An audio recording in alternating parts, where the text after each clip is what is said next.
नमस्कार साथियों। आज के बाद की शुरुआत एक दिलचस्प कहानी के साथ और फिर बाद में एक सच्ची घटना की बात करेंगे, इसलिए ध्यान से सुनेंगे तो मज़ा आ जाएगा। कहानी है कि एक बार भगवान बुद्ध का आगमन किसी रियासत में होने वाला था। उन दिनों बुद्ध जहाँ भी जाते थे तो वो किसी के घर में न रुककर कोई सार्वजनिक स्थान में रुकते थे। उस रियासत की रानी को बुद्ध के आने की खबर चली तो वह अपने पति से बोली कि बुद्ध जब आएं तो आप उनकी अगवानी करने और उनसे मिलने जरूर जाइएगा। राजा ने कहा कि सोचेंगे, लेकिन रानी ने जिद की कि आप जाइएगा जरूर और नहीं तो मैं जाऊंगी। राजा ने कहा कि समय आने दो, सोच। समय आ जाने पर राजा ने अपने चतुर मंत्री से पूछा कि कल बुद्ध आने वाले हैं और रानी कहती हैं कि मुझे उनकी आगवानी करना चाहिए। अब आप बताओ कि मुझे क्या करना चाहिए। मंत्री ने पूछा कि आप क्या सोचते हैं राजन। तो राजा ने कहा कि कहाँ मैं इतने बड़े रियासत का राजा और कहाँ भिखारी बना बुद्ध। यदि बुद्ध घर भी नहीं छोड़े होते तब भी उनकी रियासत मेरे रियासत से छोटी थी, तो मैं तो सोचता हूँ कि मेरा वहाँ जाना उचित नहीं होगा। तब मंत्री ने कहा कि ठीक है, आज मैं अपने पद से इस्तीफा दे रहा हूँ, आप मेरा त्याग पत्र स्वीकार करें। राजा ने कहा कि अरे, आप ऐसा क्यों कर रहे हैं। मंत्री ने कहा कि राजन, सच बात कहूँगा तो हो सकता है कि आप नाराज हो जाएं।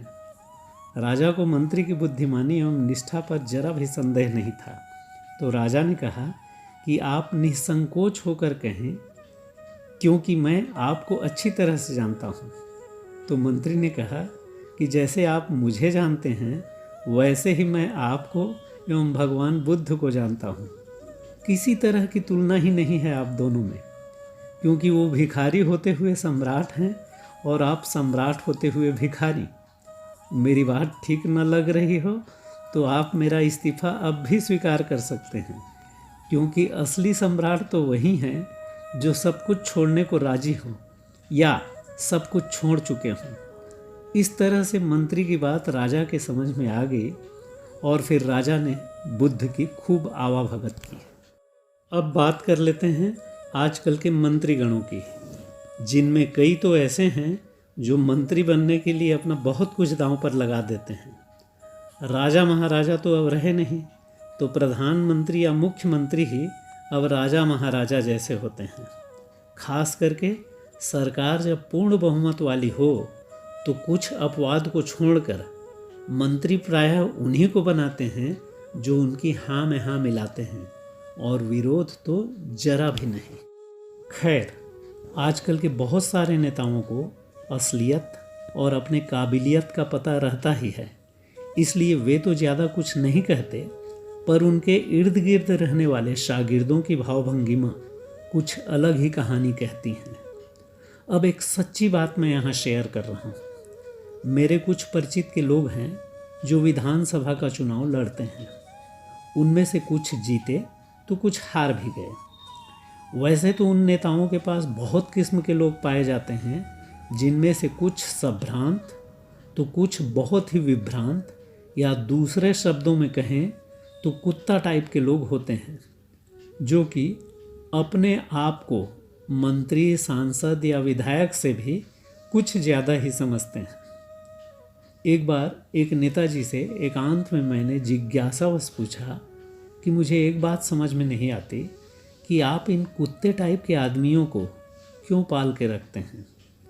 तो पहले तो वो बात को टालने की कोशिश किए, लेकिन मेरे जिद करने पर वो कहते हैं कि इन्हें हमारी और हमें इनकी भी ज़रूरत पड़ती है। तो मैंने कहा कि इन्हें तो आपकी ज़रूरत पड़ती ही होगी, लेकिन आपको भी इनकी ज़रूरत पड़ती है, ये बात मैं समझ नहीं पा रहा हूँ। तो नेताजी ने बहुत साफ शब्दों में बोले कि देखिए, आजकल के चुनाव में बहुत सारे मतदाताओं के लिए हमें मांस, मटन एवं मदिरा इत्यादि की व्यवस्था करनी पड़ती है, जिस काम को इस टाइप के लोग ही कर पाते हैं। अब चूंकि कोई आदमी टाइप का आदमी तो ऐसे काम के लिए तैयार नहीं होते, इसलिए हमें कुत्ते टाइप के आदमियों की सेवाएं लेनी पड़ती है। और इसलिए लगभग हर गांव में हमें एक दो ऐसे आदमियों को पालना ही पड़ता है। नेताजी की बात मुझे तो बिल्कुल सच्ची लगी और पूरी तरह से समझ में भी आ गई। इसलिए अपनी बात इस उम्मीद के साथ समाप्त करता हूँ कि आप सब भी उनकी मजबूरी समझ गए होंगे। मुझे सुनने के लिए बहुत बहुत धन्यवाद।